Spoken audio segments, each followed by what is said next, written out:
સીતારામ બધાને. હું Mukund પાનખાણીયા rhythm of પોઝિટિવિટીમાં આપ બધાનું સ્વાગત કરું છું. આજનો મારો પોઝિટિવ થોટ છે, જીવનમાં ભગવાન રસ્તો બતાવે છે. મિત્રો, ભગવાને અવળી મોટી સૃષ્ટિ બનાવી તો આપણા માટે પણ કંઈક તો વિચાર્યું હોય છે ને. તો ક્યારેક કંઈક આપણને તકલીફ પડે, કંઈક સંઘર્ષ કરવો પડે તો મૂંઝાવાનું નહીં મિત્રો ક્યારેય. કેમ કે ભગવાન બીજો દરવાજો ખોલ્યા વગર પહેલો દરવાજો બંધ ક્યારેય નથી કરતા. તો ભગવાન હંમેશા છે ને નવો માર્ગ બતાવે જ છે, ખાલી આપણે તે બાજુ જોવાની જરૂર છે. અને લાઈફમાં આપણા માટે શું સારું છે અને શું સારું નથી એ આપણને નથી ખબર મિત્રો, પણ ભગવાનને ખબર છે. આપણે બધા મંદિરે જઈએ એટલે ભગવાન પાસે બધું માગી લઈએ, પણ ખરેખર આપણા માટે શું સારું છે અને શું સારું નથી તે ઉપરવાળાને ખબર છે. એટલે ભગવાન આપણને એ જ આપે છે કે જે આપણા માટે સારું હોય. તો ભગવાન કાંઈ પણ આપે ને એમાં ખુશ રહીને ભગવાનનો આભાર માનવાનો અને પોઝિટિવ વિચારી અને લાઈફ જીવન જીવવાની ખૂબ જ મજા આવશે.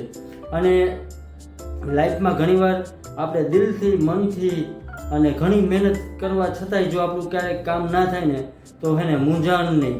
કેમ કે ત્યારે એવું વિચારવાનું કે ભગવાને છે ને આનાથી પણ કંઈક એને બેટર તમારા માટે વિચાર્યું છે, એટલે એ કામ નથી થતું. આનાથી મોટું કામ તમને કંઈક મળવાનું હોય છે, આ કંઈક તમને તમારી લાઈફમાં બીજું મોટું થવાનું હોય છે, એટલે આ નથી થતું. એવું વિચારી અને જીવનમાં આગળ વધવાનું. અને મિત્રો, લાઈફમાં આપણને હરેક મનુષ્યનો નેચર છે કે આપણે જે હોય ને આપણી પાસે એમાં આપણું ફોકસ ના હોય, જે ના હોય ને એમાં જ ફોકસ હોય. ભગવાન આપણે ઘણું બધું આપ્યું, પણ આપણી નજર છે ને જે એક વસ્તુ નહીં મળી હોય ને એ જ બાજુ હોય છે.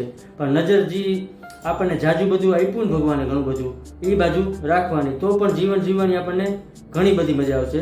અને ક્યારેક તમને અંદરથી એમ થાય ને મિત્રો આ કામ મારે કરવું છે તો તે કામ કરી નાખવાનું. કેમ કે મિત્રો, અંદરની જે અવાજ હોય ને આપણે અંતરાત્માની અવાજ હોય જે ભગવાને આપી હોય, તો એ રસ્તા ઉપર કે કંઈ વિચારવાનું જ નહીં, દિલ ખોલીને એ કામ કરી નાખવાનું.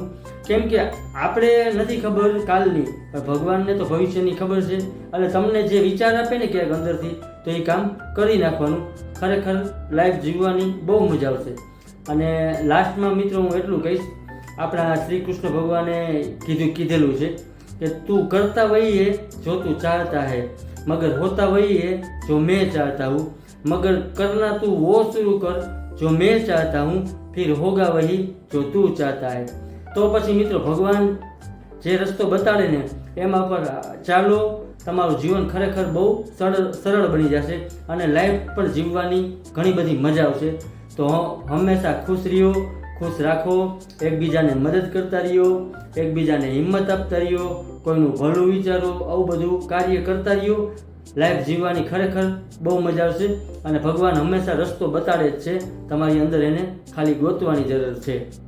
Thank you all of you મને જોવા અને સાંભળવા બદલ. નેક્સ્ટ વિડીયોમાં હું બીજો પોઝિટિવ થોટ લઈને આવું છું.